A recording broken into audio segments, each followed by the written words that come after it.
It's been a while. How are you, Sister Kara, my baby queen? I am doing well. Very excited after yesterday. Good to be here in DC, where it happened, and just excited for our conversation tonight. How are you, Miss Bernadine? I'm a little under the weather, but my heart and soul are good. I'm very excited to be at the kitchen table this evening with a wonderful group of sisters, and I'm just thinking about what I mentioned in my email to you all earlier. We are here to solve the world's problems, and I've crowned you all the sisters of the New World Order. And indeed, we are in a new day and time. And if there's anyone or any group of women that can bring some wisdom and words of healing and love to the table, it's the sisters that we have as our guests this evening. One or two new faces, maybe three new faces. But anyway, what say you? Yeah, well, first of all, sorry to hear that you are under the weather and hoping that you are recovered and well again soon. Um, but yes, I agree. We are certainly in a new time and a different way of operating. And with all the changes that are happening every single day, something new is changing. And it's very interesting to see how the world adapts and shifts with those changes. And I am not at all Mhm. convinced that that's not strategic to keep us constantly on our toes and wondering what exactly is happening. But I think if there is any group that has seen this happen before and knows how to step into those gaps and address it, it is certainly the people that we have joining us this evening. So, very excited Absolutely. to engage in that conversation. Absolutely. I This is going to be exciting. I know when we scheduled this originally, we had some pressing topics, but now we've added to the list, and I'm excited to see, um, that we'll give some time to talk about dear brother and Senator Cory Booker. I think a lot of us are having a love fest right now about this brother and his 25-hour stance um, before the country and really the world was watching this. So, without further ado, because we have much to talk about, I'm going to get everyone in.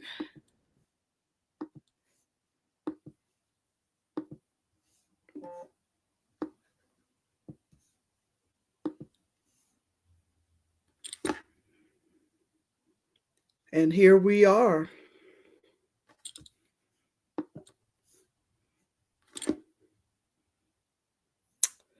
So, sister, my baby queen, um, please go ahead and welcome our guests to our kitchen table, and Sister let's get Bernadine, started. Cara is still backstage. Sister Bernadine.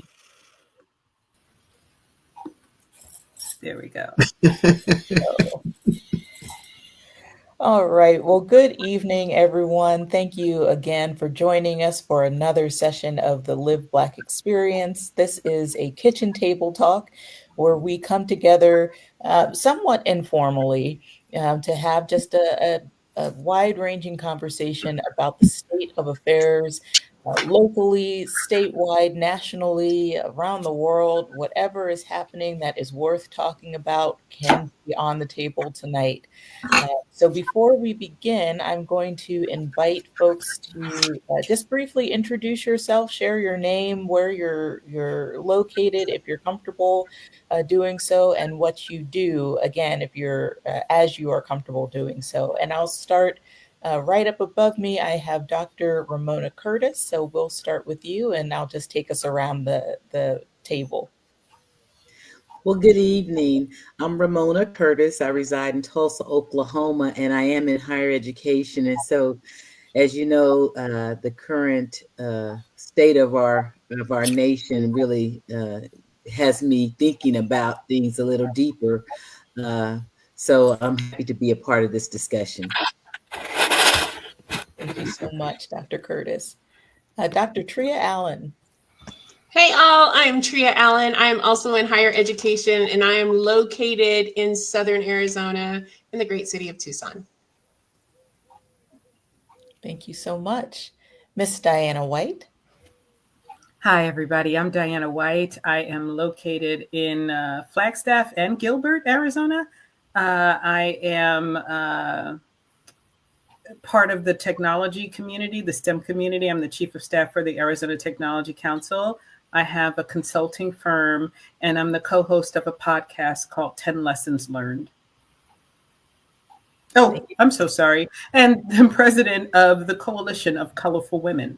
I should have led with that. My apologies. Thank you so much for joining us. Miss Camilla. Hi, ladies. My name is Camilla Ross. I'm located in Sedona, Arizona. I've been here for about 10 years. I'm also in higher education on the finance side. I teach at Norwich Community College in Norwich, Connecticut, online. And I'm also the president of Emerson Theater Collaborative, which is a nonprofit theater company that's located in Mystic, Connecticut and Sedona, Arizona, as well as the Arts Academy of Sedona. So that's my thing. I do all things theater and entertainment and finance. So I operate on both sides of my wonderful brain. And thanks for having me. Absolutely. Thank you so much for joining us. And Dr. Hart. Good evening, all my lovely queens and professors of higher ed. I am Ann Hart, and I am located in Phoenix, Arizona, and have been here for 44 years. Migrated here from Philadelphia, Pennsylvania. I'm a retired Deputy Associate Superintendent from the Arizona Department of Education. Loving retirement. Currently engaged in professional development with local districts here in Phoenix, Arizona, and intermittent public and inspirational speaking. And I'm happy to be here. I miss you all. I'm ready to convene and talk about the prevalent issues that are pervasive in our community and our lives today that are of a very serious nature. Absolutely. Well, it's always good to have you, Dr. Hart. Thank you again for joining us. As Ms. Bernadine or Reverend Lewis shared at the beginning, my name is Kara House. I am as we say within the LBE, the resident facilitator of our conversations. Very excited to be joining you all. And tonight I am actually joining you all from Washington, D.C., where we've just wrapped up some advocacy efforts on the Hill and across departments of our government. So wonderful to be able to join you from this historic place. And that is exactly where I'm going to start the conversation, actually, with some of the history that just happened yesterday. I cannot even begin to express how thrilled I am to be able to say that I was in the room when it happened, when Senator Cory Booker took to the floor at 7 p.m. on Tuesday and continued speaking nonstop without sitting, without eating, drinking, or taking care of any of the biologicals for over 25 hours. Last evening at 7 19, I believe, the conversation was briefly interrupted by a question from Senator Schumer, who noted to him that he had officially broken the record that was until then held by Senator, and why am I blanking on his name? Thurmond, thank you. Strom Thurmond, and he held the record for 24 hours and 18 minutes. So at 7:19, Senator Booker officially passed that at 24 hours and 19 minutes. He continued to speak for 25 hours and just under 10 minutes.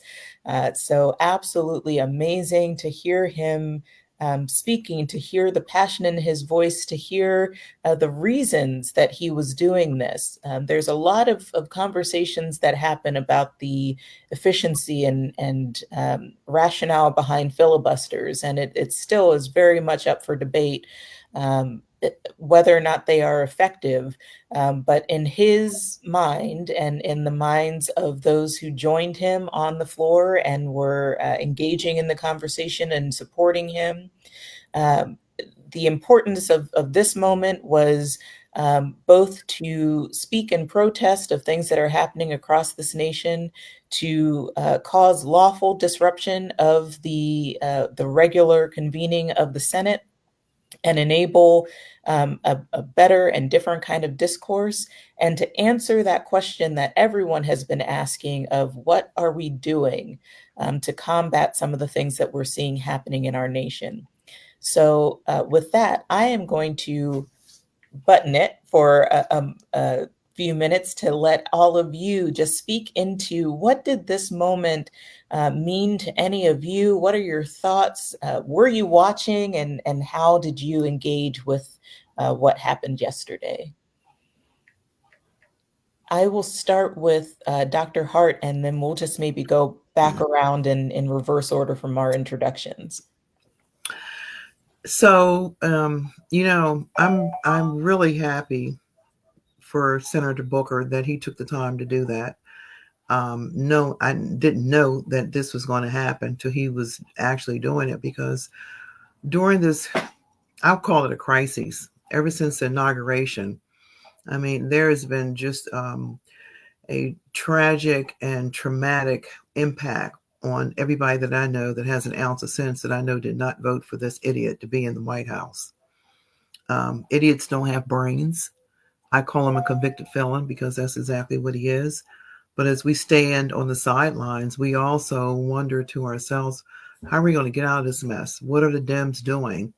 And how are we going to come together to live our lives in a peaceful manner?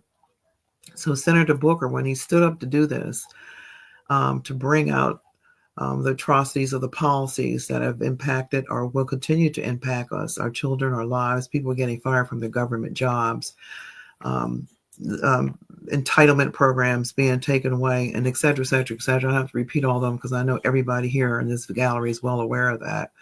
But it was outstanding. I can't say how phenomenal it was for Cory Booker to take the platform to do that. And it took more than just courage. It took cerebral depth, and it took cerebral. It was a marathon position to put himself in.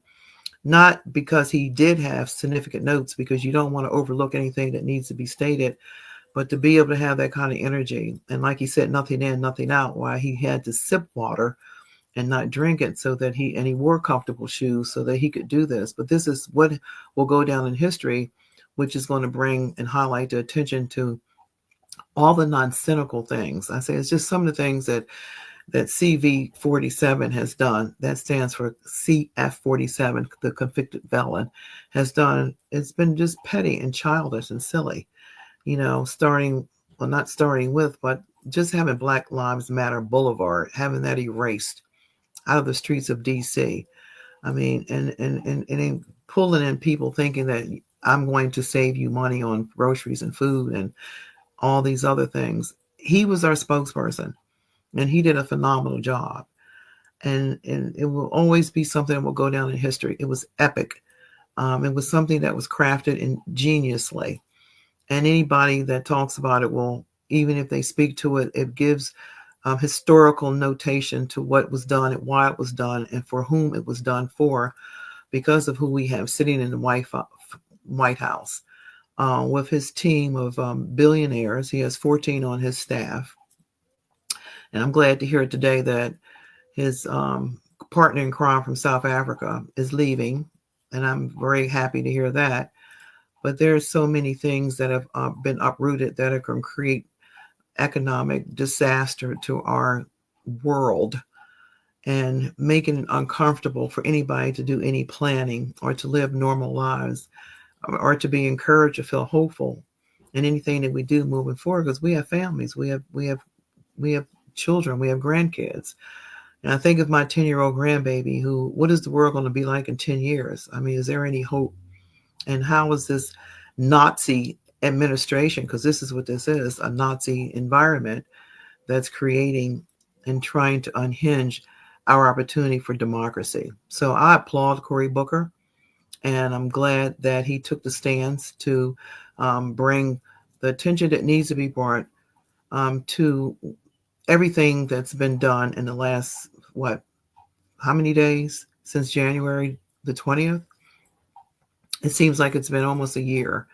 And I can't even imagine considering him being in office any longer than he can, his body and heart and lungs and kidneys will allow him to be in there. And I want to applaud the citizens of Wisconsin for holding that seat down so that we don't have to be in a situation where he can undo the Constitution and run more longer than he needs to be in office, because his time is over as of today. Thank you so much, Dr. Hart. Ms. Camilla. So I've been traveling for a few days, and I've come back and I heard about Cory's amazing speech. But what I find myself doing as an individual and as an artist, I had to let the media go, put that aside, and focus on what's really important, especially where I'm bi-coastal and dealing with our young people and being able to continue to tell the stories that need to be told so that they understand what is happening. Our younger generation do not understand what is going on. So being able to explain it to them in such a way that they understand it, but yet they are not fearful. Because when you become fearful, you stop working. So we have to continue to work. I'm continuing to do those things that are necessary. I work in the theater. Driving Miss Daisy, I just finished 2 extraordinary productions of that one play, actually telling the story, the actual story, not so much what the playwright wrote, but the truth of the story. And there's a different way of telling that. And I told that, I went to Prescott, Arizona, February for Black History Month. If you know anything about Prescott, Arizona, my understanding is still considered to be a sundown town. Yeah. So to be able to go into that community and do 3 sold-out shows, I attribute that to God and all the things that work for those that worship and love God, because that to me is progress. When I can have 3 sold-out, where the top these avenues is where I sit. I try not to spend too much time looking at media and news, just enough to keep me informed about what it is I need to do, not only as an educator, and I'm an educator of finance. So I get to play in that arena with my students and actually educate them about what is really happening today in this moment, in this time, and how we as educators of finance, or any educator, can help a student understand what is exactly happening and what their future looks like. Social Security is not an entitlement program. Social Security is something that people worked for. and put their hard-earned money into. So being able to combat that at the state level and the national level is really important for the generations that are coming. You're looking at previous administrations who have taken that money and used it for things that they shouldn't have used it for. Now they have to figure out how to recoup that money so that the American taxpayer can have what belongs to them. So we have to be vigilant about what it is we are reading, and we have to be vigilant about what it is that we are hearing. And so those are the things that I'm trying to work on continuously and continue to create theater that matters to the people. So that's where I am. Thank you. Thank you. Thank you so much for that and for the work that you're doing. That's very important. And to be able to go into those communities and those spaces and make a place for those conversations to happen is truly very, very significant right now. So thank you for that. It was a privilege to be able to do so. Absolutely. Miss Diana. Very powerful. And it segues into something that I'm going to talk about. So I followed Cory Booker for a very long time, and I find myself always rooting for this man. He just brings joy to politics. It's a joy to watch him try to shape politics in the only ways he knows how. And when he did the filibuster, first of all, I was rooting for him. Like I felt like one of those people on the sideline when they're have marathons and I'm holding the cup waiting to, like, it was so phenomenal to watch. But I realized that he gives me the same feeling of hope against the impossible that Barack Obama gave me when he did that infamous speech at the DNC. And I just feel like Cory has so much more to do. And he's already shown us that it doesn't matter physiologically, mentally, he's going to be there to do it. And I think that, Kari, you're absolutely right. We don't know what filibustering does anymore, politically, but spiritually, it uplifted me. It did uplift me to see this man stand there, no bathroom breaks, no food, and just speak his truth. And I was touched and I was moved. I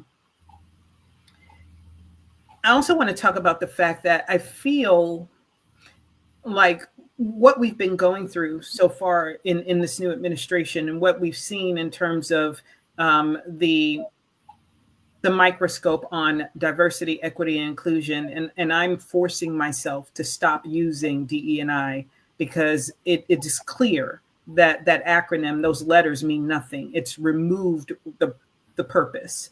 And so anyone I talk to, especially if it's a person that is not of the lived African diaspora experience, I use my extra breaths to say diversity, equity, and inclusion. And sometimes I add justice, depending on who I'm talking to.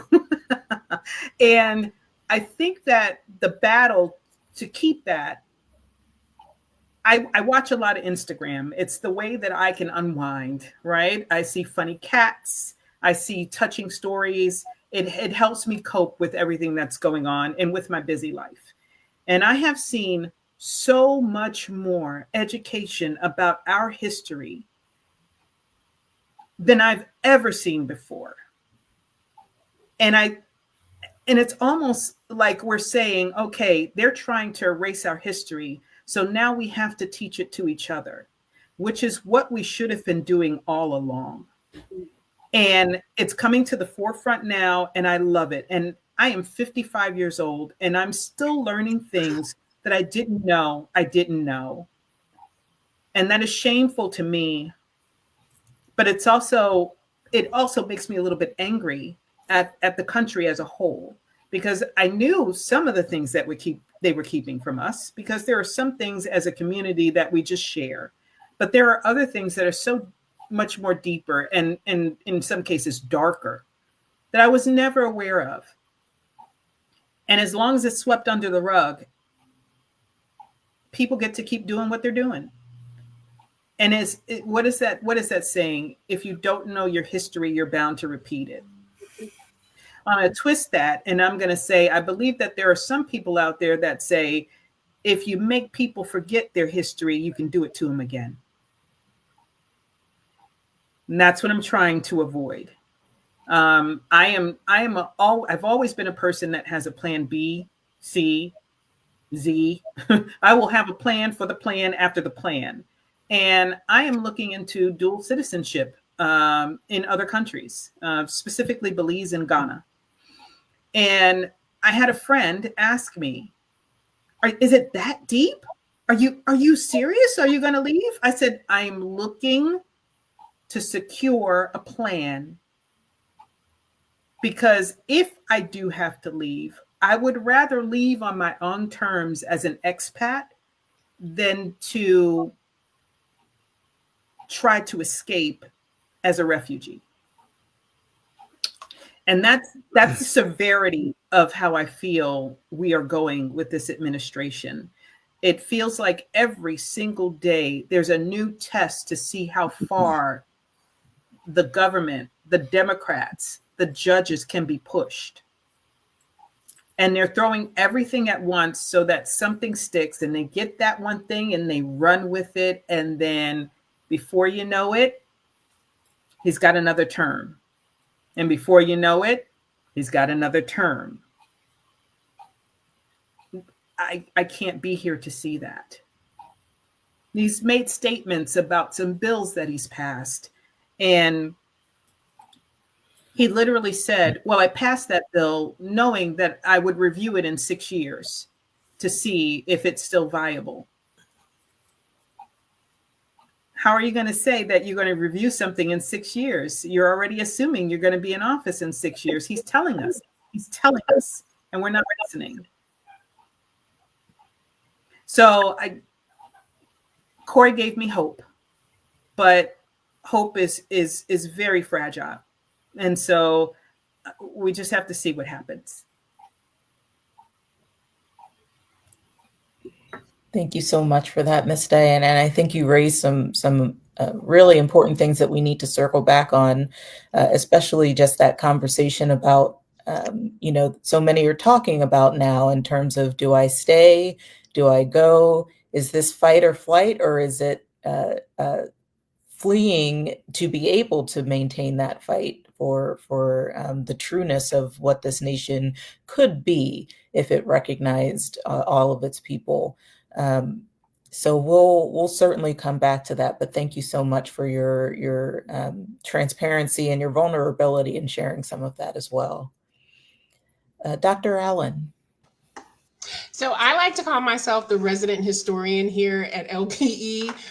I too, like Ms. Camilla, I have stopped watching the news. I have not watched the news in years. I've also stopped watching TV, because every time I would turn on the TV, it was like, oh God, what else is going to happen? So I didn't watch the filibuster, but was keeping close tabs on it. And immediately when we start getting around the 23-hour mark, you have a lot of people who are saying things like, oh, no one's ever done this except for one person 67 years ago. And that was Senator Strom Thurmond in 1957, who was opposed to the Civil Rights Act of 1957. And as a part of being opposed to this act, you should know that Strom Thurmond pretty much went out on his own against his party and filibustered, right? And so what you hear a lot after that is the Democratic Dixiecrats, because this is before they had switched parties, were like, yo, that was just a waste of 24 hours and 18 minutes, because we know that the Civil Rights Act of 1957, ensuring the right to vote, passes 2 hours later with a 60-15 record. What is very interesting about the correlation between Cory Booker breaking, Senator Cory Booker, let me put some respect on this man's name, and Senator Strom Thurmond, is that Cory Booker came with binders of facts, versus Strom Thurmond, who then ran out of things to say, starts reading from, and I want to make sure I get these documents right, the Constitution, Bill of Rights, and the case for the Southern strategy, or the Southern something. And so when Dr. Hart talked about this being a case of cerebral fortitude, I cannot imagine speaking 25 hours and 4 minutes on a topic so succinctly that that you're still coherent after 25 hours, right? I did a dissertation defense, and after 2 hours, I was like, blah, blah, blah, blah, blah, blah, just give me my degree. But I think we can learn 3 things from this filibuster. And the first is the call to action. Pick up your cross where you are. I'm not a senator. I am a teacher. I am an educator. My domain is the classroom. So I will pick up the cross in my classroom to prepare students who can think critically and who can actually challenge the norms that they are fed every single day. That is the cross that I can bear. We heard Ms. Camilla say that she is an artist and also a teacher of finance. She is picking up her cross in those areas. So for those who are right now looking at the state of the world saying, God, it just keeps getting worse, I think that this is a great time to remember the stories of our ancestors and our elders, where they picked up their cross where they were. So if you could bake good, then you baked. If you could, all of these things sustained movements. The second thing I think we learned from this filibuster is preparation for the fight. We don't go in half-cocked and ready to rock. No, that's the quickest way to burn yourself out mentally, socially, emotionally, financially sometimes. So one does not just filibuster. If you read the articles of what it took for Strom Thurmond and even Senator Cory Booker to actually do this, he says in his interview, I actually dehydrated myself. Don't tell my doctors, in order to be able to sustain this. He started to build his stamina. Now, Cory Booker was already an athlete. And we already knew he was like a lawyer. His law school was Yale, I believe. So he's already trained in these areas, but knowing that he was going to do this, he starts to prepare, right? And so this is one of the things that we don't talk enough about, is we have these moments, and this is no shade to anybody, but a moment is not the same thing as a movement. A movement takes planning, it takes preparation, it actually takes study, like dedicated study, to be able to pull this off. And this is one of the things that Kingian philosophy and the Southern Leadership Council of the South, and even SNCC would talk about, is that they prepared their people for the fight. So anybody wanting to get into this fight, 1, stay in your lane. There is work for you to do wherever you are, but 2, prepare for the fight. What is it that you need to do physically, mentally, spiritually? Because Senator Booker also talked about how it was only God at some point that allowed him to keep going. And then finally, I think that it is interesting. We're concerned, again, like I said, about he broke a record, but it's important not to just break a record, but to actually go back and see how he broke the record. He's not just spewing stuff in rhetoric. He actually studied before he got there in order to speak 25 hours and 4 minutes to what is going on in our nation. And to that, I'm going to say this. Everyone is like, the nation is in crisis. No, the nation is operating as the nation was intended to operate from its foundations. The thing is we have to be prepared to respond and not react, period. Wherever your cross is, whether education, whether you're an artist, you work in industry, there is work for you to do in that industry. You do not have to take up a lane that you know nothing of or become the next senator. There's stuff that for you to do right where you are. So that's what I would say. Thank you so much, Dr. Allen. That's amazing. And, I think to one of the things that Senator Booker said while he was on the floor and sharing the story of John Lewis, who was clearly a hero of his and an ally in the fight. And when he was sharing the story um, I believe it was an attorney who was watching the marches that were happening and watching the work of those like John Lewis and others down south and wanting to be part of it. To speak to your statements there about basically there being work for you to do wherever you are. This person saw what was happening and wanted desperately to get there to be part of it, but couldn't. They realized that they financially could not, and so they committed to doing pro bono work instead, where they were, and that work that he did resulted in the purchase of the home that Senator Booker and his family eventually moved into, that was being redlined and denied access to Black families. So knowing that importance of doing the work where you are and your capacities to do so is such an important part of the conversation. So thank you. Dr. Curtis. I mean, what do I say after all of that? I love all four of you incredible women and your thoughts on what this moment meant with Senator Booker. To me, all needed to be said. I'm still in rest mode as a Black woman. I'm still being selfish but selfless in what I do and my time. Being the mother of the first Black mayor of Tulsa, I have to think more about what this means, what this moment means for me, and understand that I have to have a diverse heart as I move forward in this. And I guess I'm really hoping, because I'm resting now. I'm taking my rest. You won't see me at the march coming up in a few days. You won't see me there. I'm resting.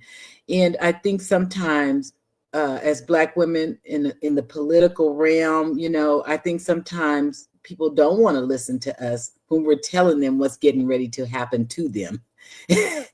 And so sometimes we just have to step back to let it happen to them and let them figure it out. So I'm relying on the buyer's remorse to bring people together.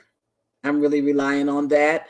I am hoping that even within the African American community that we begin to engage others in what's happening right now, because some people just are still not engaged. Some people still don't feel what these moments mean right now. And that's kind of what scares me, especially when we think about education and health, and when you look at those disparities, and when you look at economic development, you look at those disparities.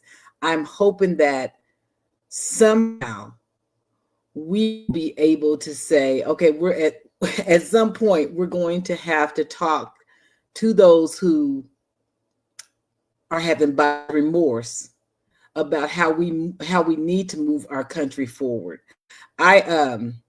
Tulsa is about 13% African American, and for it to have elected its first Black mayor in this last election, where Donald Trump won every county in Oklahoma, Tulsa gives me hope.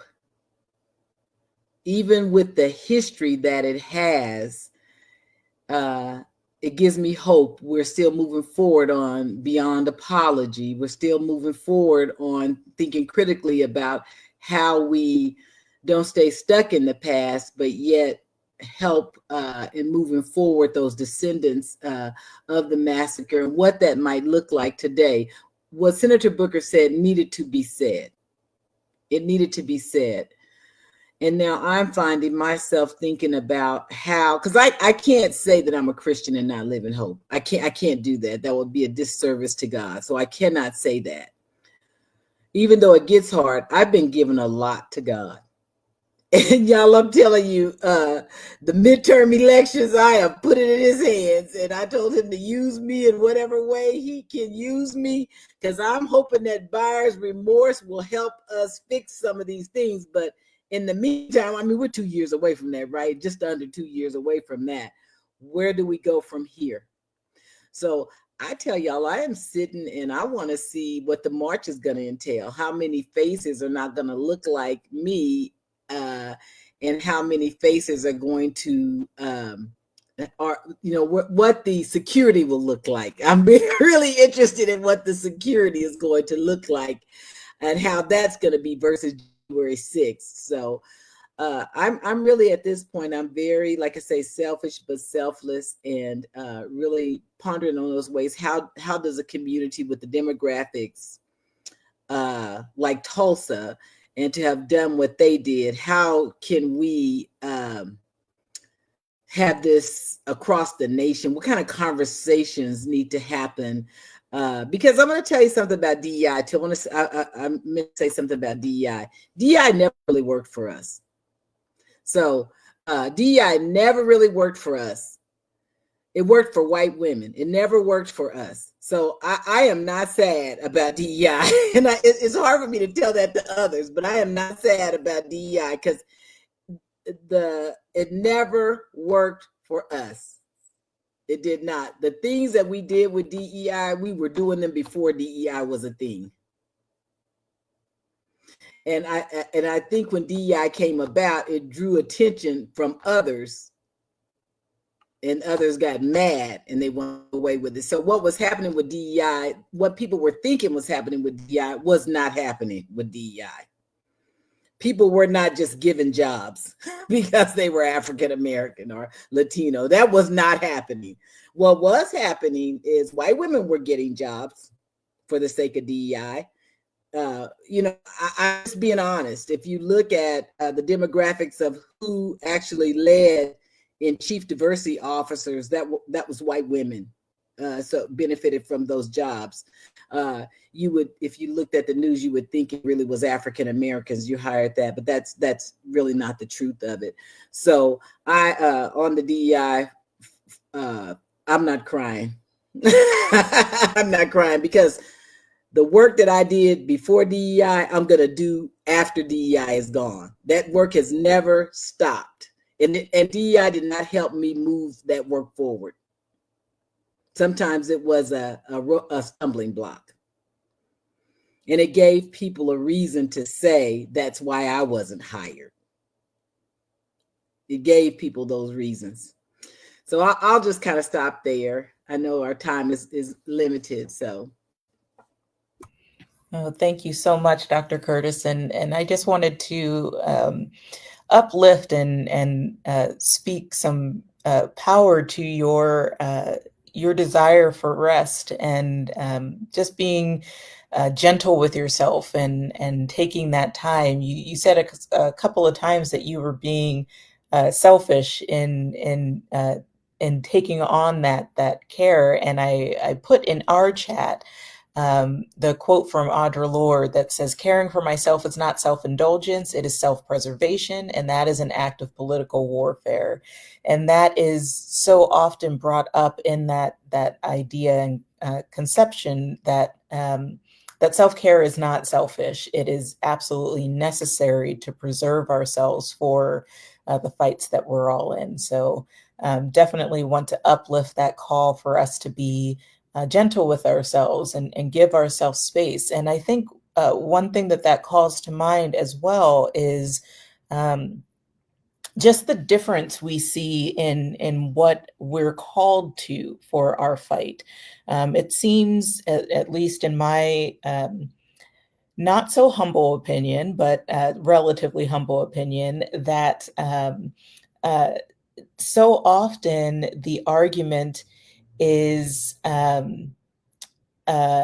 Black women being called to stand at the front lines, to lead the charge, to take on so much of that burden. And where others have the opportunity to say, I went to this march, I signed this petition, I did this, and I am making a change. What are you doing? And call on us to do even more.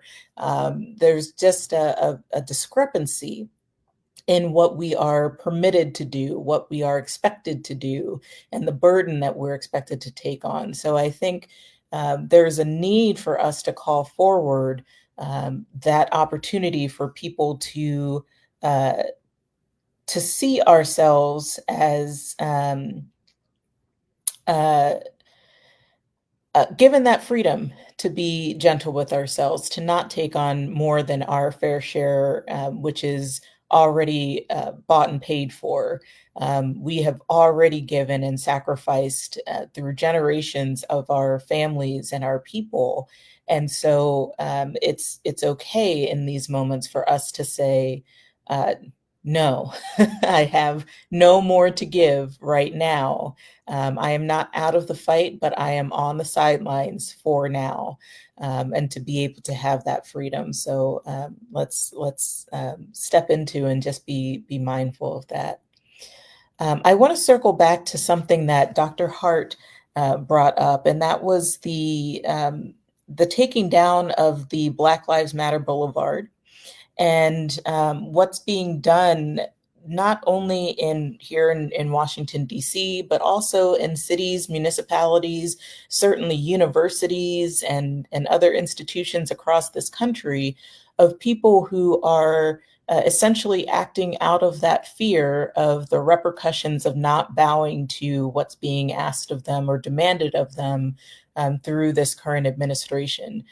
We're seeing universities and schools of higher education or secondary schools and even elementary schools dismantling clubs, organizations, Black student unions and others, selective housing where you can choose to be in an environment where you are surrounded by your own culture, and inviting others to join in that living environment to learn more about your culture in a way that is self-selected and chosen.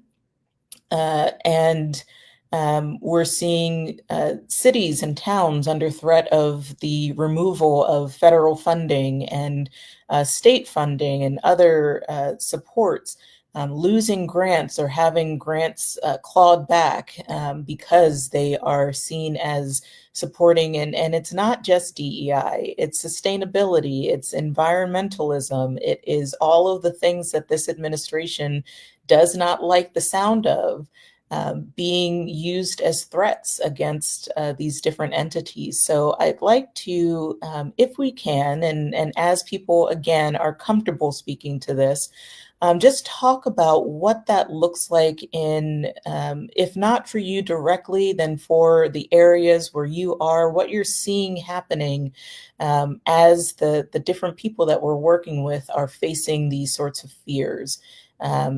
And responding to them in ways that kind of cross that line between just being responsible to the wider audience that we're working with, but also being accused of then cowardice for bending to that will. And do we see that as being cowardly, or do we see that as being strategic and working within what's being presented to us so that we can keep doing good? So I'll pause there and just open the floor, and anyone who'd like to speak to that first can just come off mute. I see Dr. Curtis. Yeah, I'll go ahead and speak to that. In the higher ed space, where we certainly have been affected by name changes of departments and what have you. And I talked earlier about no one has lost their job because of that. But I go back to DEI. DEI has never worked for us. And I talk to people about using demographics to talk about how we're moving forward with education outcomes. What I like about where we are at this point, I think someone said it earlier here tonight, we have got to teach our children. We have got to teach them their history. If it's being erased, it's like someone said, well, they took prayer out of school. Well, if they took Christians out of school, then prayer's out of school. But if Christians are in school, then prayer should be in school. No matter what your faith is, I'm just talking from a Christian perspective when they say that you've taken prayer out of schools. So it's when you want to do these things that are your calling to do right by people, I'm in education, to educate people, to educate those first gens, to give access and opportunity. That is not going away. Because I think what some people did before in their DEI offices is they made that one place when the whole campus belongs to us. So they made that one place instead of the offices that help students to find jobs, and the office that helps students to with financial aid, and the office that helps students with all these other things.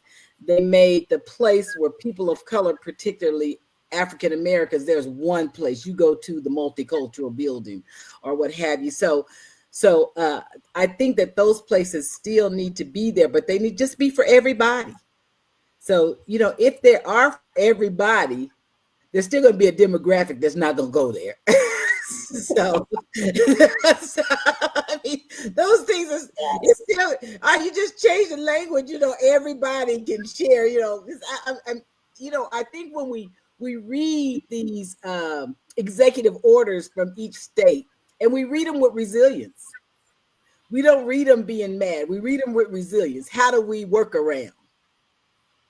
Because I haven't stopped serving not one student since this happens. I haven't stopped serving one student. So we work around it. I challenge those, I would say those who are fearful don't look like us in doing all of this. They don't look like us, but it's an opportunity for them to change some things that maybe their ideologies didn't go along with, but it was, the affirmative action plan and all of those things that I had to do. So we can hide behind executive orders and say we have to do this. But I think what we have to do is always do right by everyone.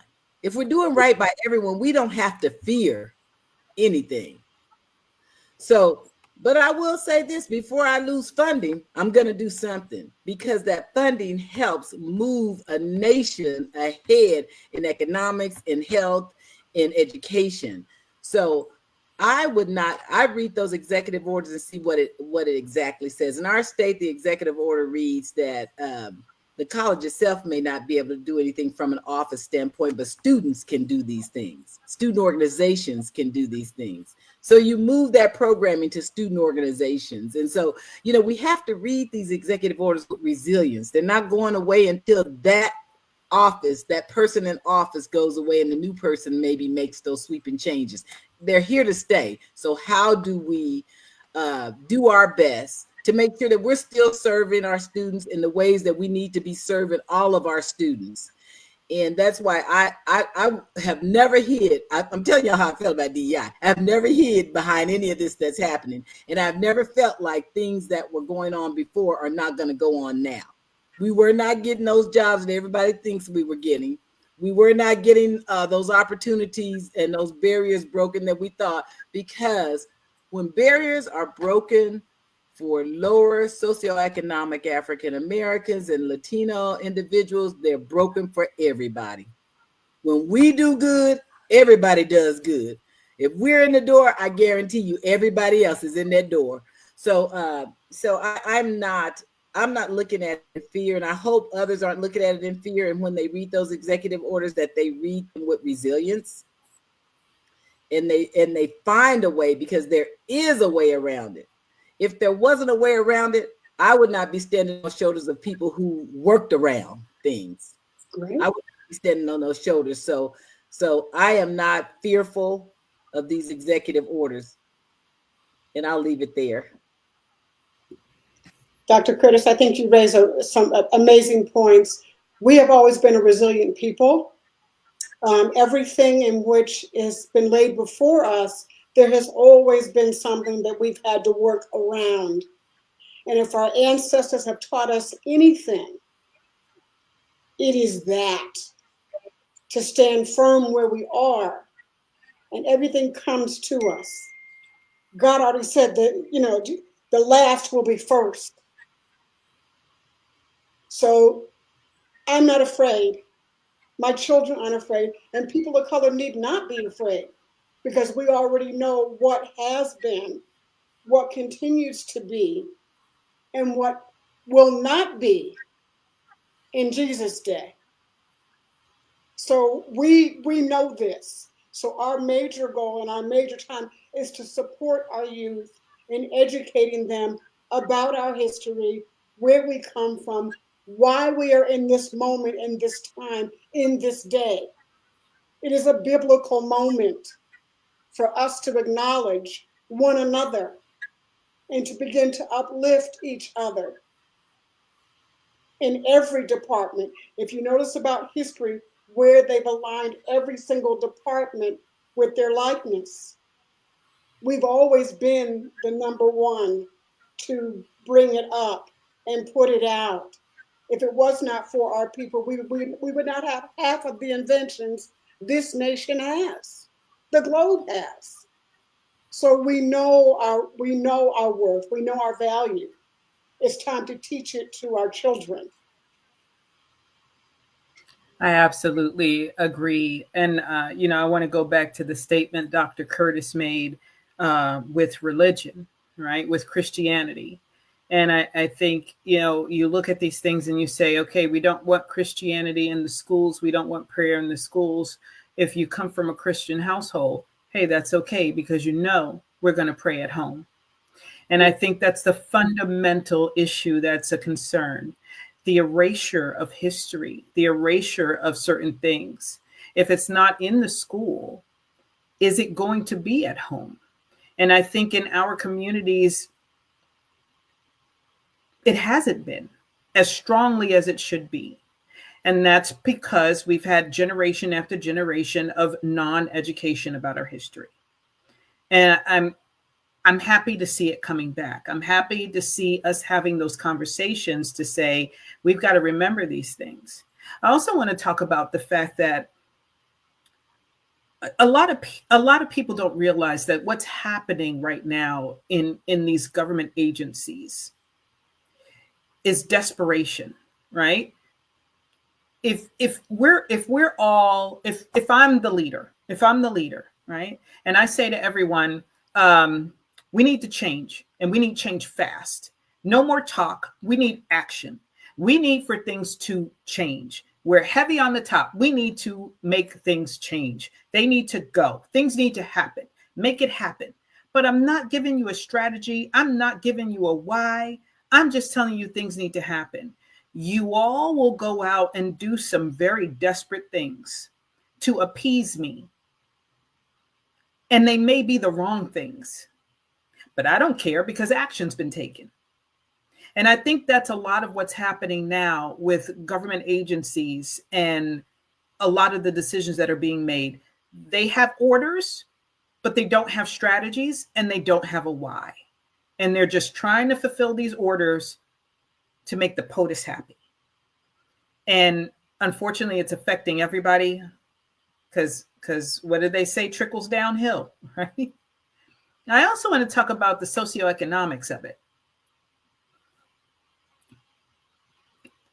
And Cara, I'm so sorry, you might be getting to this, but I am always one that's ahead. Like, I won't get to this. So I had to look this up because I wanted to make sure that I got it right. Okay, let's talk about the circulation of a dollar in the various communities, right? We've talked about the boycott on a particular brand that shall not be named, but they do have a target on their back, pun intended. We talk about these things and how we use our dollars, right? So a dollar stays in the Asian community for 28 days. So that $1 that is earned circulates around the Asian community, whether it's bartered because they bought something from another Asian person, paid for food, whatever the case may be. Asian bank stays in there 28 days. 19 days for the Jewish community. 17 days for the white community. How many days do we think a dollar stays in the Black community? 6 hours. A dollar stays in the Black community for 6 hours. We literally do not have enough resources between ourselves to keep a dollar in our community for a day. So my daughter and I have actually started to look at the things that we purchase on a regular basis. It started with looking at what we purchased from that particular store with the target on its back. and seeing how we can get that in other ways. I use a product called Black Girl Sunscreen. Love that stuff. It's amazing, right? And it's by a Black owned company. Well, you know what? I can get instant gratification if I go to Target, or I can pay $3 more in shipping and buy it directly for that company and have it send it to me. And that is what I've started doing. So we are trying to find ways now, different ways that we can keep dollars in the Black community. And I told my daughter, even if you follow a Black content creator on Instagram and you like what they're talking about, but they don't make their own materials, go into their Etsy shop or go into their Amazon shop and buy from them, because at least they're going to get the commission. We've got to keep supporting our people, and we've got to maybe try to find ways in our own community to get our people to make more goods and services that maybe they weren't used to making. And I'll give you a good example. My daughter wanted to buy some new sheets, and she searched, and she couldn't find anywhere that was selling an actual sheet and comforter set that was Black owned, right? Probably could find it if she went global and went, to countries where it's majority, Black, but she couldn't find it in the US. And so these are the kinds of things that we're looking at now. We do a really, really good job with hair care and skin care, right? We can find a myriad of Black business owners that take care of that, but in clothing. But what about all the other necessities? Because other communities are keeping their dollar longer, and that means they're buying all of their necessities from their own community. So I guess that's my long-winded answer of saying there's a whole lot that can be done. But I do think that what we're seeing now with the erasure is really due to socioeconomics, because we don't have the money, we don't have the power, the buying power. And it's because we've got somebody in office giving a whole bunch of orders with no strategy. Thank you for that. Not long-winded at all. Very, very important. So very grateful for you for sharing that. I want to be respectful and honoring of people's time. So I'm hoping that people have the ability to go maybe another 25 minutes or so. So we can get into some of our other topics, because I definitely want to make sure that we touch on the tariff conversation, especially with what Ms. Diana just brought up about that economic reach and empowerment. I think that's an important conversation for us to be part of as well, understanding, what these tariffs mean, not only nationally, but also for, in particular, our community and where we see the impacts of that perhaps coming down the line. But also just touching on what just happened today when it comes to tariffs. The POTUS just signed more tariffs into being and was pushing for extending and expanding the reach of those. And in a bipartisan effort, including somewhere between 9 or so, I believe, Republicans signed on in the Congress to essentially overturn what had just been done in opposition of the impact of these tariffs to the American people. So I saw a message from my aunt shortly after that announcement was made, because we had been chatting about Senator Booker's filibuster, and she was asking, what's this going to do ultimately? And one of her messages right after the announcement on the tariffs came through was basically, thank you, Senator Booker, because his very intentionally speaking to both sides of the House, both sides of the Senate, and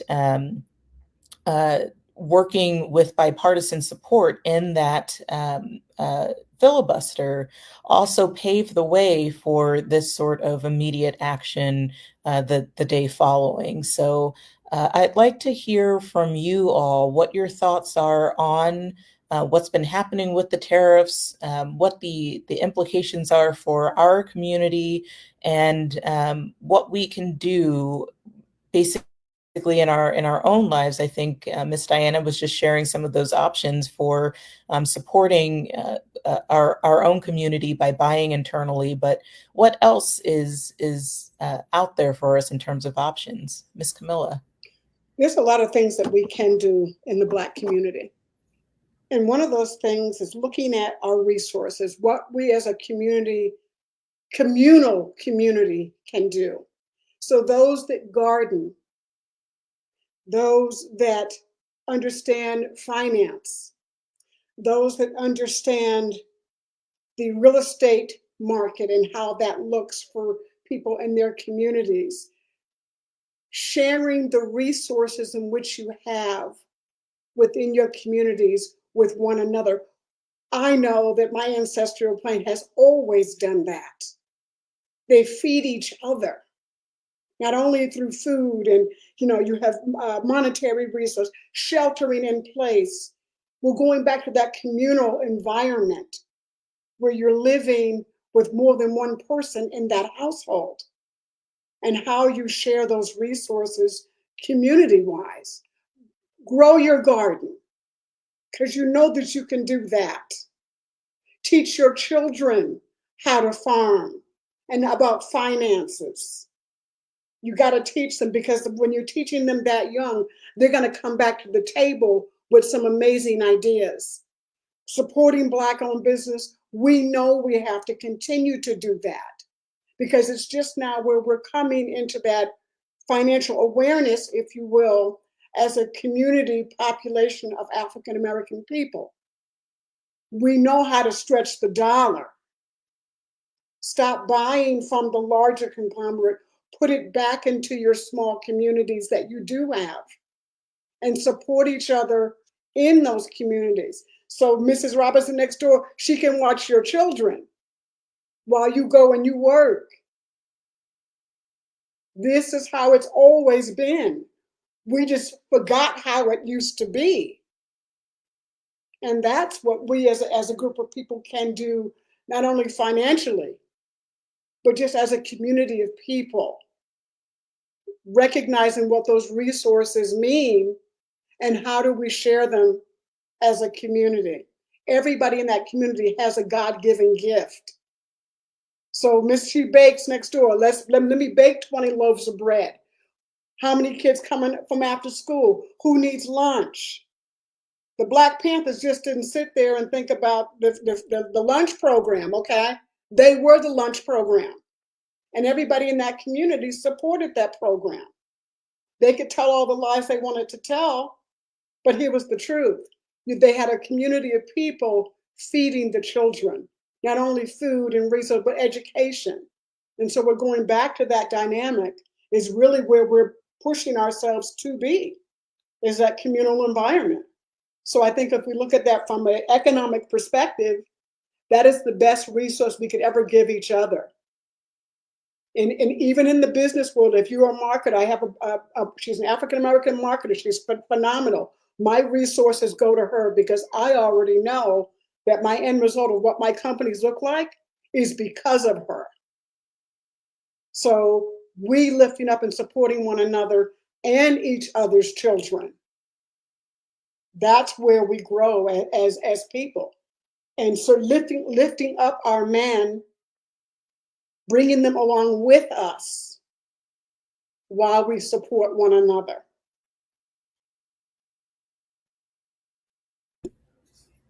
Amazing. Thank you so much. Dr. Allen, you've been sharing some apps with us, and I wonder if you can speak to us what those are and what they are for. Absolutely. So the economics question is huge, right? So first and foremost, I don't think people understand how tariffs actually work. So it's like a tax on goods that come into the country. And that tax is typically borne by the consumer and also a little bit the middleman, so the person who brings them in and sometimes the businesses, but ultimately the consumer that passes that tariff right on to the consumer because why I got to pay it. So what this looks like for us is that we might end up paying more for groceries. Gasoline is definitely going to be higher. We have never seen a tariff war like this because it just doesn't make sense. Tariff wars have, they do one of two things. One, it drives up domestic products, yay, but it also pisses off our allies. I don't know if I can say that on here, but we basically shoot ourselves in the foot with our allies. And what we're seeing now is like tariffs on cars. But what happens if we start to place tariffs on neighbors?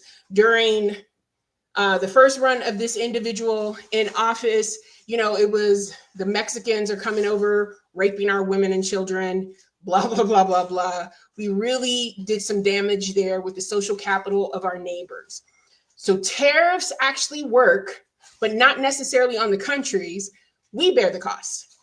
So apps like Black Friday, Ashley, who is here in Southern Arizona, does an amazing job of basically creating digital green books for us to know where to spend our money. So everything from real estate on down to massage therapists. If you need somebody to cater, if you are here in Southern Arizona, King's Creations, she's a Black woman who caters and does phenomenally well.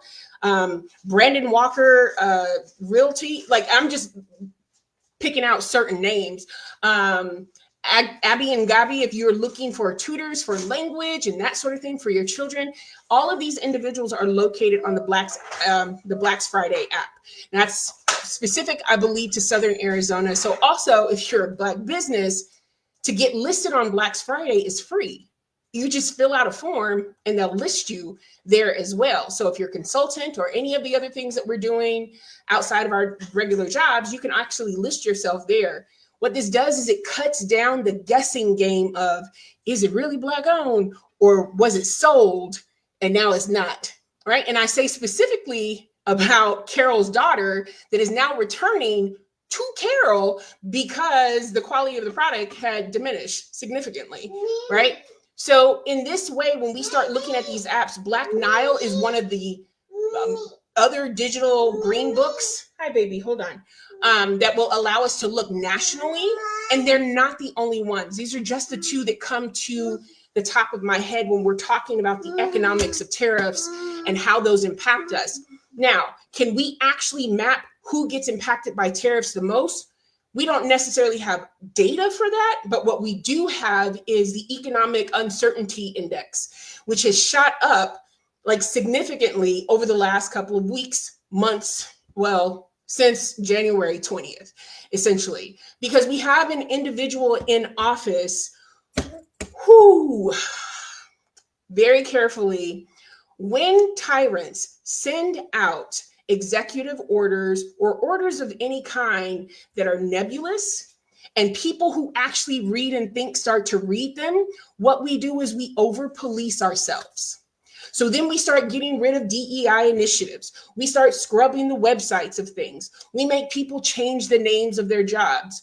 And I guarantee you, after sitting in a room with Kimberly Crenshaw, what she said to us was, they don't know what they mean. So if you do the work for them, then what ends up happening is they come back and they're like, yeah, that's exactly what I mean. But really what we've done is we've policed ourselves. So the best thing that we can do in this moment is to really understand, where does your dollar go to? What are we thinking about? And I'm going to expand the Black community here in Arizona to also the brown community, because historically in this state, it is the amalgamation of these two communities and also the indigenous community of Southern Arizona and just Arizona in period. It is the amalgamation of these communities that actually made it possible for us to survive in the old Pueblo up until like when we actually became a state. So it's not just the panic over, oh my God, what's happening. It's also knowing what you can do to respond. And economics is a great way to start. So Miss Diana just already told y'all, one of the strategies is figure out, where is your money going? What do we buy from the stores that have targets on their back, or sunshine in their logo that's about to be dimmed, or a global shipping conglomerate that can get you stuff in 2 to 3 hours? What is it that we buy from these individuals? And can we find that somewhere else? Or watch this, because movements take sacrifice. Maybe I don't need it. Maybe my money can go somewhere else. It's also looking at the index. So here in Arizona, the state of Black Arizona, which is ran by Taniqua Broughton, can actually give you data on the field that you're in or what's going on. We know here in Southern Arizona, most Black businesses died between the 2 and 5 year period. 2 and 5 year period, because of lack of support, additional costs to run that business, all the things. And many of our businesses are in the service and transportation industries, whether we are contracting or we're providing some type of service. So knowing what is available to you and around you, I would also issue the challenge, if you need something and you don't see it, maybe it's for you to build it.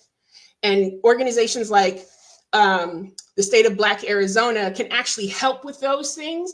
And the Black Chamber, which is like statewide, can also help with those as well.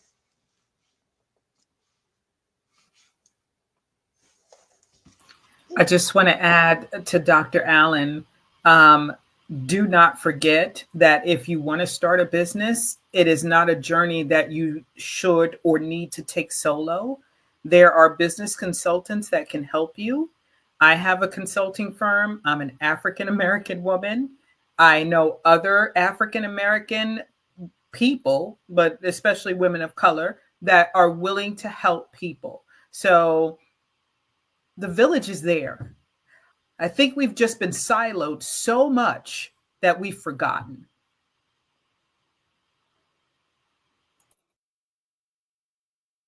When you say village, this is when people ask me, well, you don't even live in the African American community, and I say, this is what I tell them.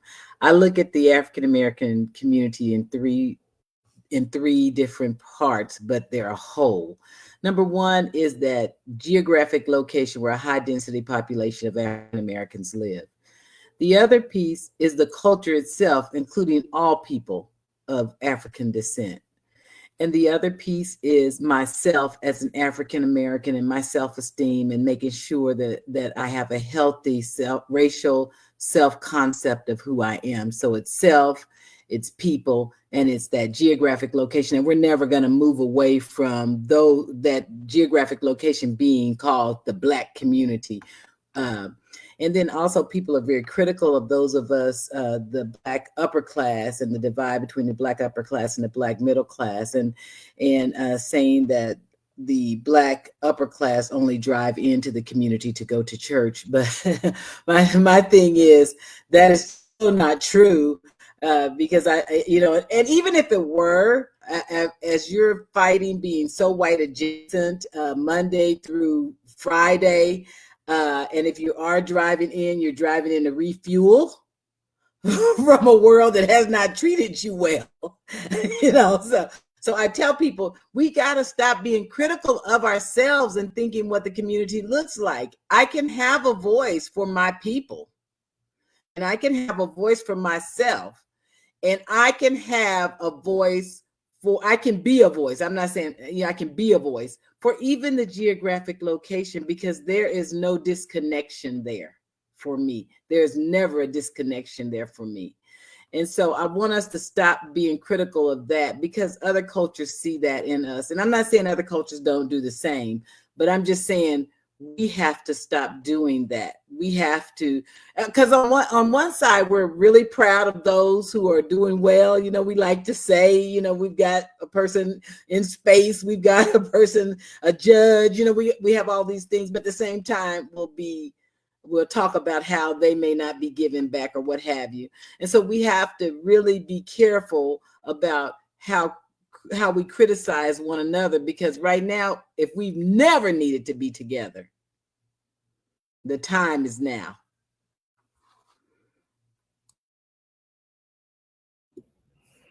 Absolutely. Thank you so much, Dr. Curtis.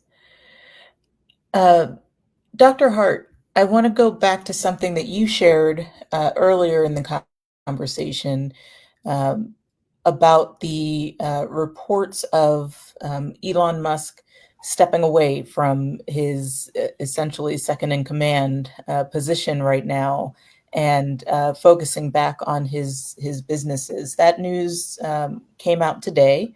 And it's based on several reports of that happening, and the administration stating that it is not a fracturing of that relationship. It's just what Musk always intended to do, and so forth. How should we interpret that shift? And beyond that, I think there's also the caution that maybe we can give of not reading that as things changing necessarily, but how should we interpret that? So I'm gonna back that train down the rail and on the track of Black Lives Matter, because that's my banner right now, to parlay into your question. Mm-hmm. Because when George Floyd was murdered and the world got to see it, especially the egregious way in which that was done, the powers that be thought it was a Black concern. And empathy and apathy were only coming from Black people in the Black community. And some caring people that don't look like us, that live around us in our communities. And when this went worldwide through continent after continent after continent, and everybody was on board at the egregiousness of a life, and we got to see a peep into the world of other African Americans who live in other countries were treated the same way, but they were silenced. And when they were able to speak about it, it had to take George Floyd to bring that to the attention. And when the world saw this, and then white supremacists said, oh my gosh, these people are protesting all across America. It's not just Black folks. These are all indigenous, multicultural people. Everybody is concerned about losing a life. And you know what happened after that? It was a firestorm. Black lives do matter.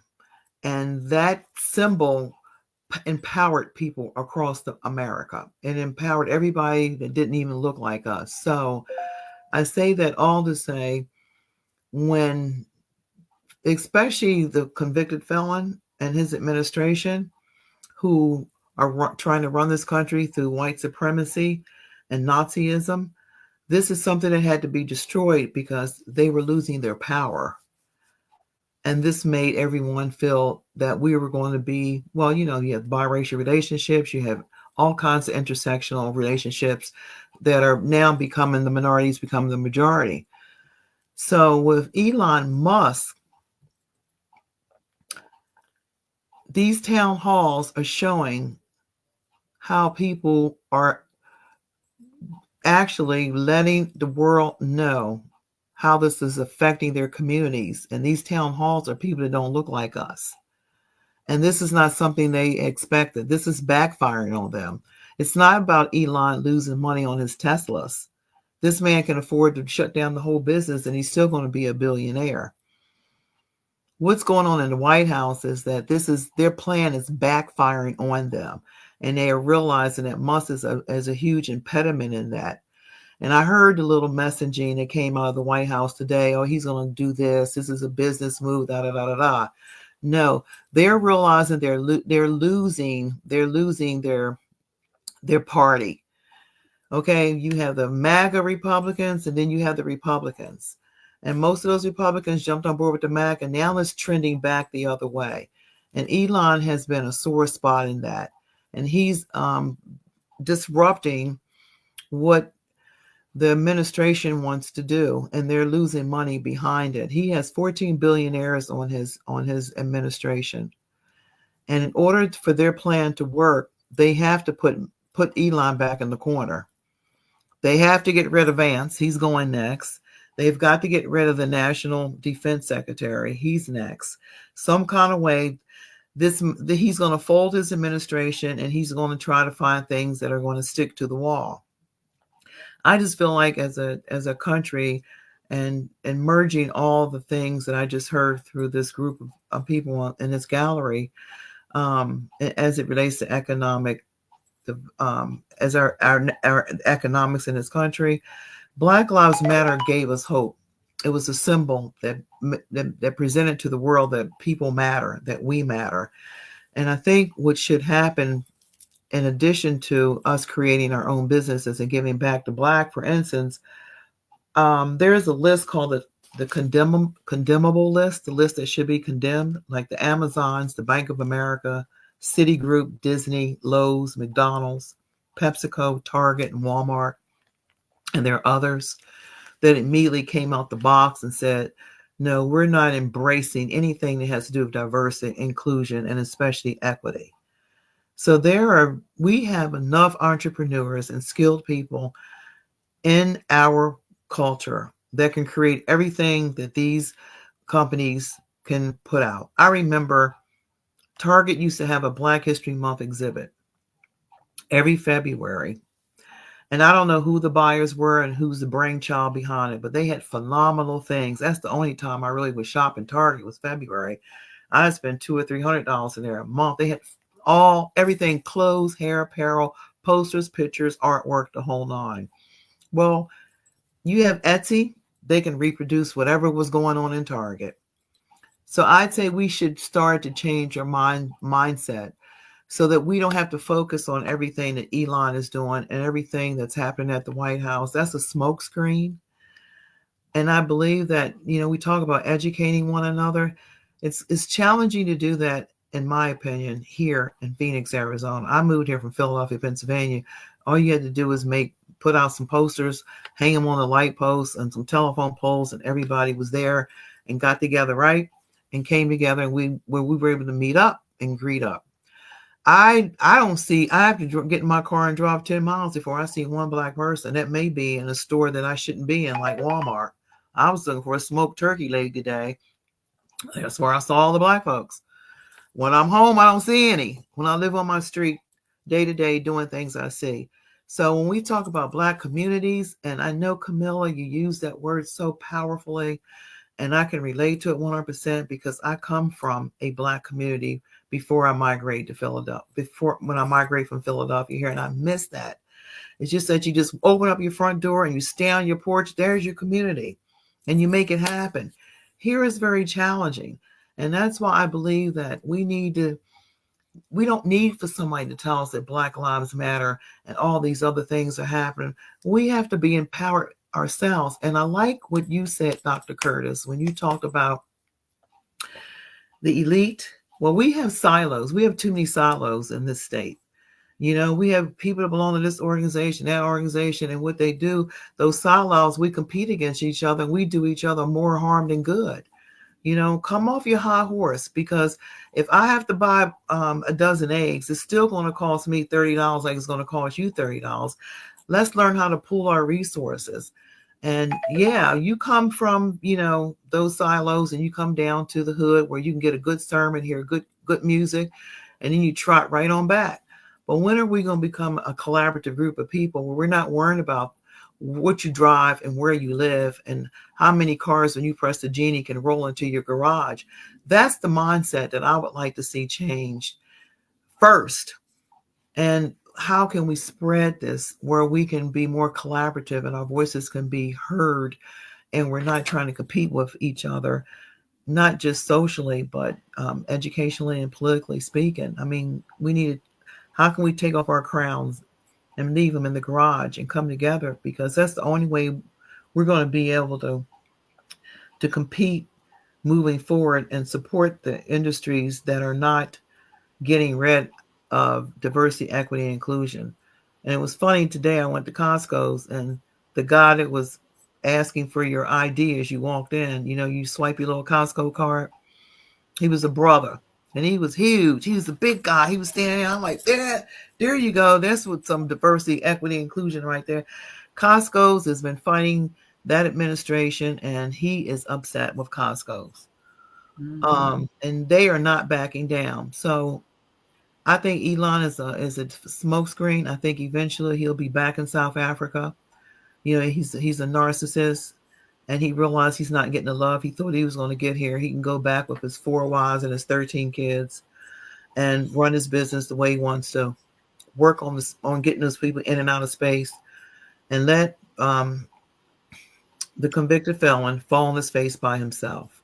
So I just wish and hope and pray that we can come together as a group of people and work with the Black and brown and not work against each other, because there's still some challenges with the brown and the Black.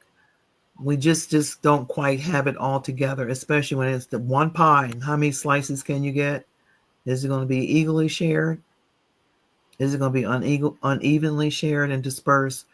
But that's what my concern is. How can we work together to build resources and support one another, whether you live in wherever you live? So I want to say something really quickly, because Dr. Hart brought up a good point, and I saw a clip of a woman that talked about this. And this is the last thing I'll say, and I want everybody to really take this in. She said that we need to do a better job of giving each other the privilege that white people give each other. And she talked about being on a flight in first class and having a mother and a little daughter walk past her, and hearing the little girl ask the mom, well, what is she doing up here? And the mom saying, well, she bought a first class ticket. And the daughter saying, well, why can't we sit up here? Because she was the only Black woman in first class. And the woman said, I asked the flight attendant to go and talk to the mother and tell the mother if she would be willing, I would trade my seat with that little girl in first class so she can get that experience and understand what it means. And the mother agreed, and the little girl got to fly in first class. We don't do that enough. White people gift to white people all the time, whether it's money, whether it's a job, whether it's a better interest rate on a loan, anything you can think of. They have been patting each other's backs forever. And we need to start doing that with each other. We need to give each other grace and privilege. I'm sorry, Camilla. No, you are perfectly fine. And like I said, I live in Sedona, but my heart is for my people. And so I actively seek out my people. I'm a collaborator. That's what I do. I can take any business and sit it right in my theater and create something out of nothing. But I also want to make sure that my people are taken care of. Far too long was I the person caring for everybody other than my people. And these past, 4 years, I'm like, well, wait a minute. I'm looking at all that the pandemic had brought to my table. And I asked God, I said, what is this before my table? How do I use it? And he gave me all of these avenues to use what I know to serve my people. And when I say my people, not only is it my people, my Black community of people, but those that sit in my corner and are rooting for me to succeed. Those are still my people. And we have to look at that avenue too.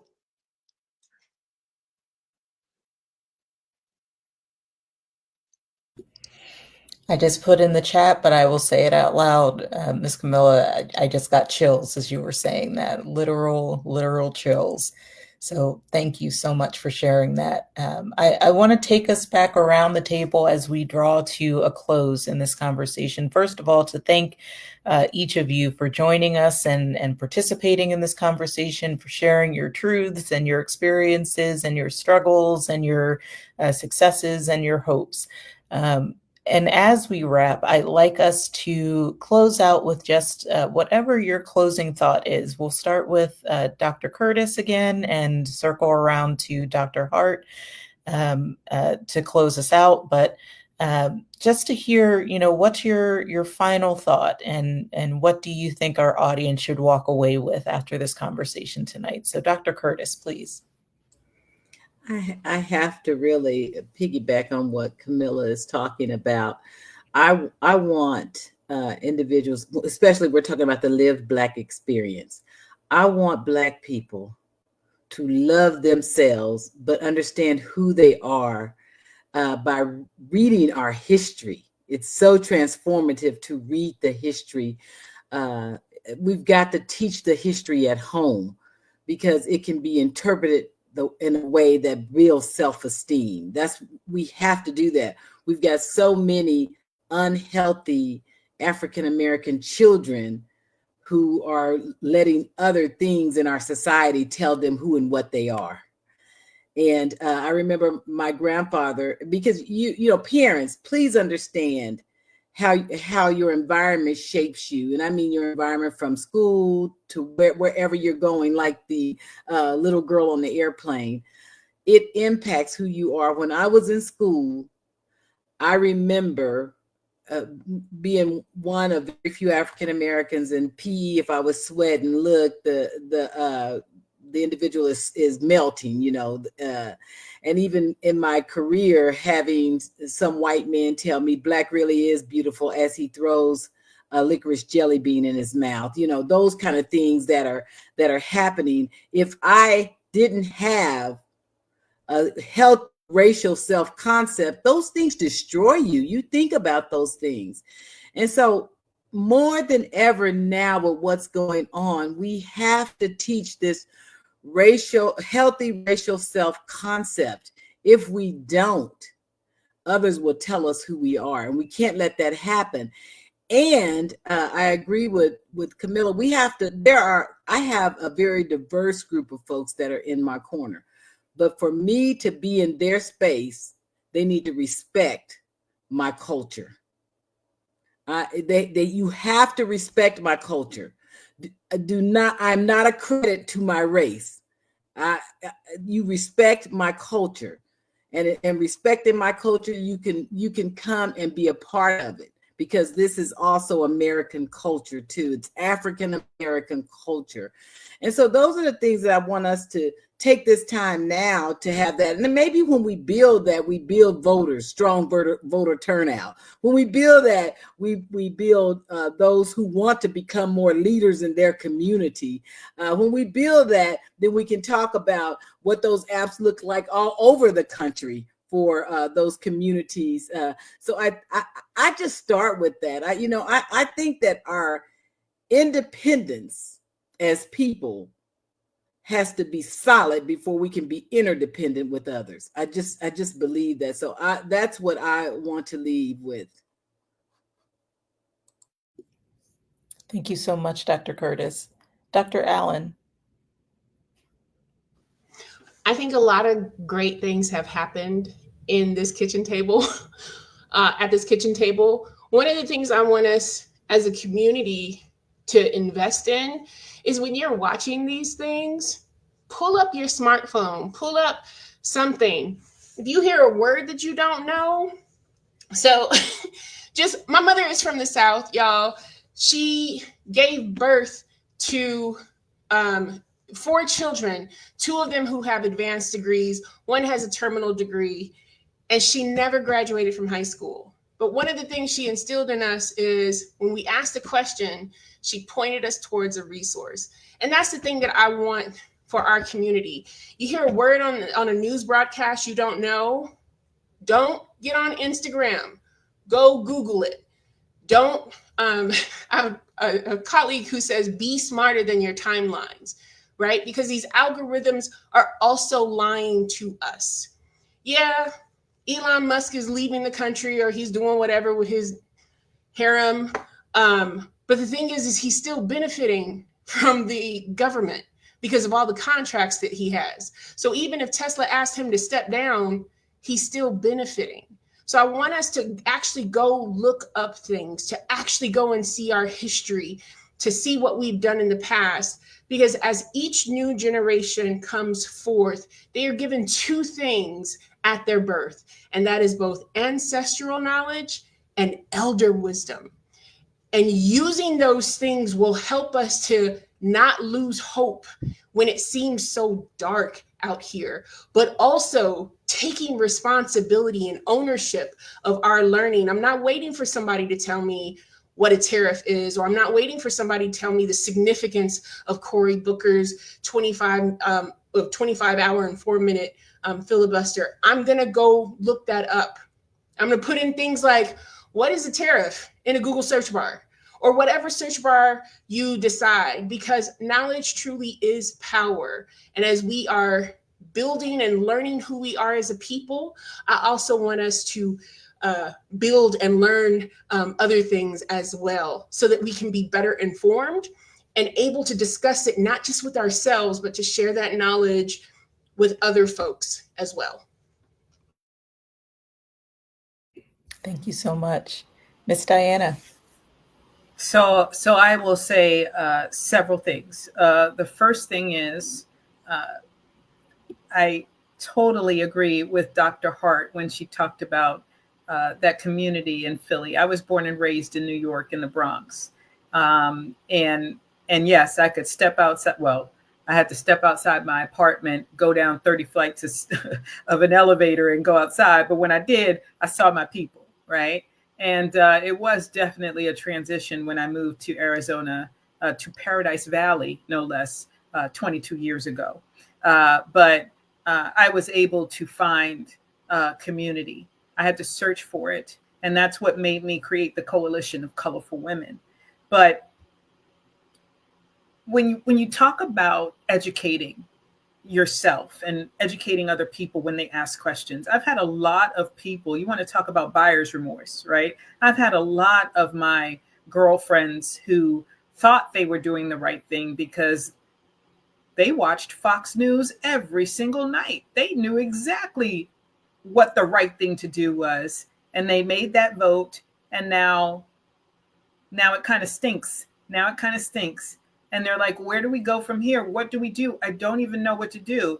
And the first thing I say is, well, I've been trying to learn French for about 45 years, but I know that we means yes and not us. I'm not doing, I voted where I voted. I can't help it. There's no we. But I tell them, do you know where you can start? Start with the book that he gave you. Start with his blueprint that he gave you. Go read Project 2025. Go read it. See what he's telling. Everything that he wants to do is in those lines. Read it so you understand what's happening. If you had read it before, you might not have voted the way you did. So that's the bit of education I give to people. And I'll bring this around full circle, because I am still the type of person that will always have a plan A through Z. But after this session, I have more hope than I did before, and maybe looking at Belize and Ghana might be more about vacation homes, somewhere I can escape to for a quiet time before I come back home. And that's what I will say, because I feel like I found even more of a village tonight. Thank you, ladies, so much. Thank you, Miss Diana. Miss Camilla. Urban intellectuals. You heard of them? Urban intellectuals.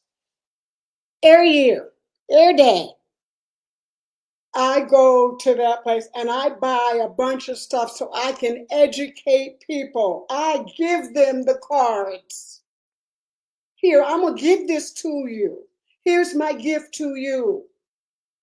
Learn about somebody other than who you look like. It's okay to learn about somebody who doesn't look like you, because God already made the blueprint. And I tell people I'm the original blueprint. So I don't need to change.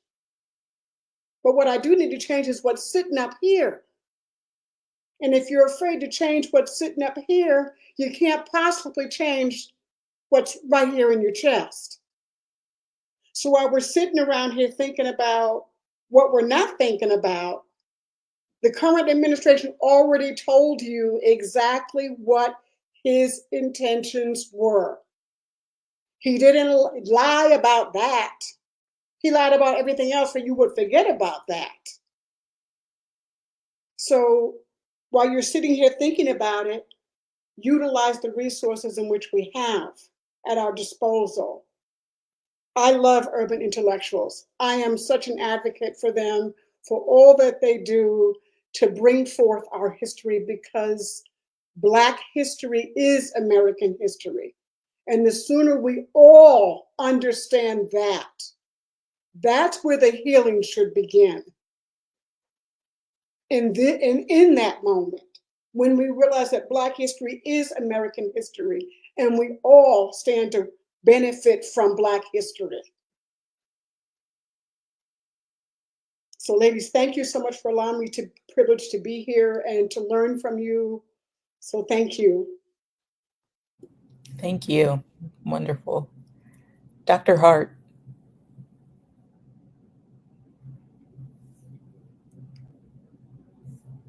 Oh, it looks like you are still on mute, Dr. Hart.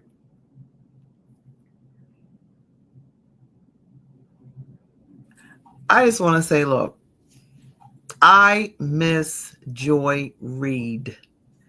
That was my cup of coffee, my Chardonnay, and my glass of water every night before I went to bed, because I know she comes on in the afternoon, but I would tape it. And after I finished my whole day of doing what I needed to do, showered, laid back, Joy Reid is the truth to power.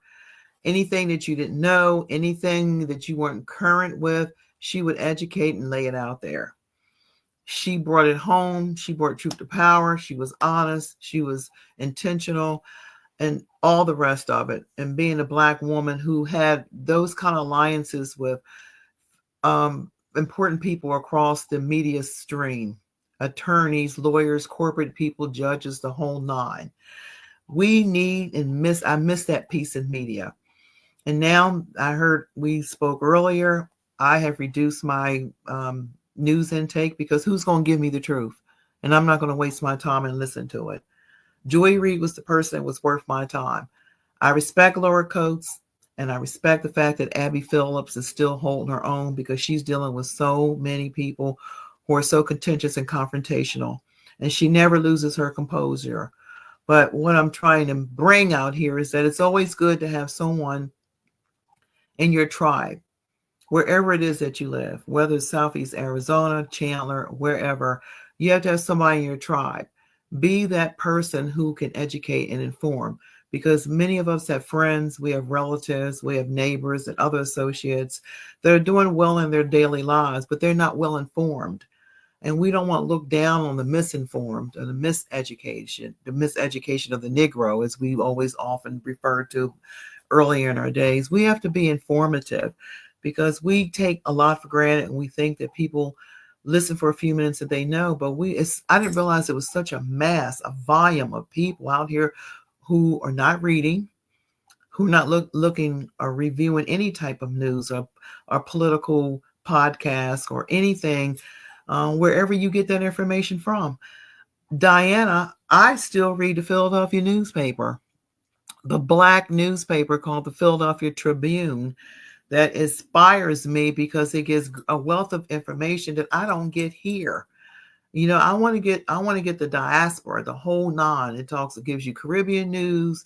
It gives you information news. It talks about things that are going on with the first Black mayor in Tulsa, Oklahoma. I want to congratulate you, Dr. Curtis. I am so proud of your son, because he's doing amazing things. This is stuff that I research on my own. I remember I met you in the last gallery. This brother is doing it large in a very challenging environment. And that's the one we need to hear about. We need to talk about. We need to educate about where these Black mayors are. Okay. Look at the brother I like also with your son, Dr. Curtis, is the one in Baltimore. I mean, he is doing phenomenal things also. And this is the stuff we just need to reach out and keep that information going. I died on the thorn when Joy Reid left. But we're all Joy Reids. I just want us to continue to share and empower ourselves, but we got to empower everybody else because it's the weak and the bleak and the forgotten and the unknown and the misinformed and miseducated that are still out there. And those younger people need to make sure that we're giving them the torch. We've got to get these young girls off of Instagram showing their body parts. We're in a new era of life right now. We have got to take this serious. It's not about marrying a rapper or athlete and being a 15th baby mama. This is ridiculous. I am so tired of women concentrating on putting brooms at the end of their eyelids and worrying about BBLs and inflated lips. We have got to take this knowledge and show us how we can connect these women to being entrepreneurs and writers and poets and all of that, because our world's going to crumble beneath us. And I want to make sure that I am not reaching to let go of somebody, but holding somebody up. Because this is the generation that can make or break us. Everybody in this gallery, we have done our part. You have 40 to 50 years in back of you of things that you have done in your communities where you live and from where you came from, and especially you academics that are in the classroom. But listen, behind us, what do we have behind us? We have young people, millennials, who have a different concept on life. But what is going on in DC is really a critical situation that can blow up in our faces and burn our bridges, and we'll have nowhere to homestead, because now they're focused on X, Y, and Z. After that, who do you think they're going to start focusing on next? I don't want to see our country come to the point where when you leave your house, we have to have a keychain around our necks with our birth certificates inside. And we are not known as a person, but known as a number. This is what scares me, and this is what concerns me. I would like to see this dialogue on the stream yard continue, so that we can be a voice to the voiceless. Because the sex trafficking is continuing while we're dealing with this smoke screen. Kids are being abused, and there's murder and mayhem. You talk about in our communities, that's with one another. The things that I'm reading about what's happening to these kids in schools, the educators have turned a blind eye, and we're losing our mentors, and we're not bringing books back to where they can be read. So I would like to leave this group with continue the work and the conversation, but being the role models of actually doing it, being the entrepreneurs who are bringing something to the table that can be used and people can be proud of, and trying to help break down those silos of people who are privileged and entitled, who do not feel as though that any harm that's done to us will happen to anybody else that has more entitlement in terms of their resources and what they own. Because right now, I don't care about spending another penny on anything. I'm trying to preserve my finances and my resources and not have to depend on putting everything in a bank, because I am not sure what the future will bring. But I am hopeful, yes, and I live by faith. And I want to know, and I want to say this last thing, that the change comes from within. It comes from us. Thank you all. This has been an amazing conversation. I am deeply inspired and just grateful to each of you for your words, your wisdom, and your shared experiences. One of the things that I am perpetually grateful to the Live Black Experience project for is creating these spaces where we can have these open conversations, where we can share this wisdom not only among ourselves, but with every single person who tunes in and watches and hears these conversations and carries them with them into whatever they're doing next. And so I think from this conversation, people will leave, I believe, grateful for the honesty, the vulnerability, the transparency, the hopefulness, and the shared wisdom that you all provided this evening. These are times when so many people are living in a state of constant fear, uncertainty, and just feelings of chaos. And this conversation for me has been a place of calm, of hope, of clarity in the midst of all of those things. So I am grateful, and I believe our audience will be grateful as well. We always encourage people to tune in, continue to be part of these conversations, listen in, post your questions, engage with us all. The names of everyone who has spoken tonight is on your screen. Please make sure that you are connecting with them and following them and their work and listening to the wisdom that they share, not only in this space, but in the spaces that they occupy beyond the screen, because they are the people who are going to see us through the next 4 years, the next 4 days, the next 4 hours, the next 4 minutes of everything that is happening right now in our world. So we are grateful to each of you. We are grateful to everyone who has tuned in. And we hope that everyone at this table now will rejoin us in the future, including those new to our table. Miss Diana, Miss Camilla, you both just brought it tonight, and we are so grateful and hope to be able to welcome you back to the kitchen table and other conversations at any time. And for those who have tuned in and are watching, we also continuously invite you back. We hope that you will continue to learn with us, to engage with us, and to listen to the narratives that are shared in these conversations, because they are the truth that we need to hear. They are the hope that we need to feed off of to see us through these times. So with that, as always, we say thank you. Please tune in again, and until next time, go in grace.